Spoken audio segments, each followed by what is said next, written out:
हाय, hello, good morning. Shri Swami Samarth. तर आज आहे धर्मराज बीजा सण. हा सण का साजरा केला जातो? तर आपले जे धर्मराय गुरु आहेत, जे आपण आपला जो धर्म पाळतो, त्या देवाची आपल्यावर सदैव कृपा राहावी यासाठी आपण हा बीजा सण साजरा केला जातो.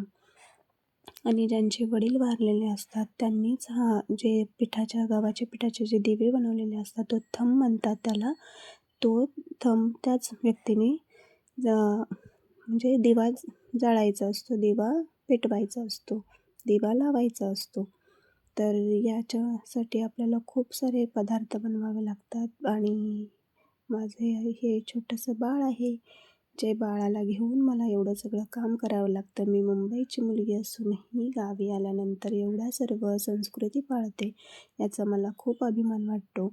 याच्यासाठी आपल्याला खूप पदार्थ बनवावे लागतात. यासाठी आपल्याला मेथीची भाजी, घेवड्याची भाजी, वांग्याची भाजी, परत भाकरीचे गोड लाडू आणि चपात्याचे गोड लाडू, परत आंबील, भात, डाळ असे खूप सारे पदार्थ बनवावे लागतात.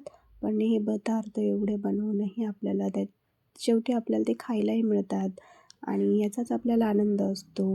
आणि मग त्यानंतर असं हे सर्व नैवेद्य बनवावे लागतात. त्यावरती हे असे दिवे पेटवले जातात, दिवे लावायला लागतात आणि मग त्यावर हे सगळे नैवेद्य ठेवायचा आणि देवाचं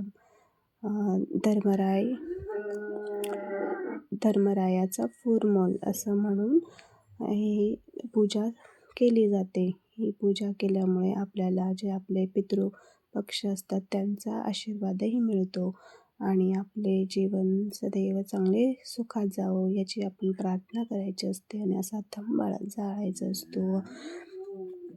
आणि यामध्ये आपण जी पूजा करतो याचं आपल्याला नक्कीच फळ मिळत असते. पण आपली संस्कृती आपणच जपली पाहिजे. आजकाल हा सण कोणीही करत नाही, कारण सर्व स्त्रिया जॉबला जाणाऱ्या, भरपूर कामं असल्यामुळे एवढे पदार्थ बनवणं शक्य नाही आणि काही सण तर लोपच पावत चालले. तरी आपण ही संस्कृती जपली पाहिजे असे मला वाटते.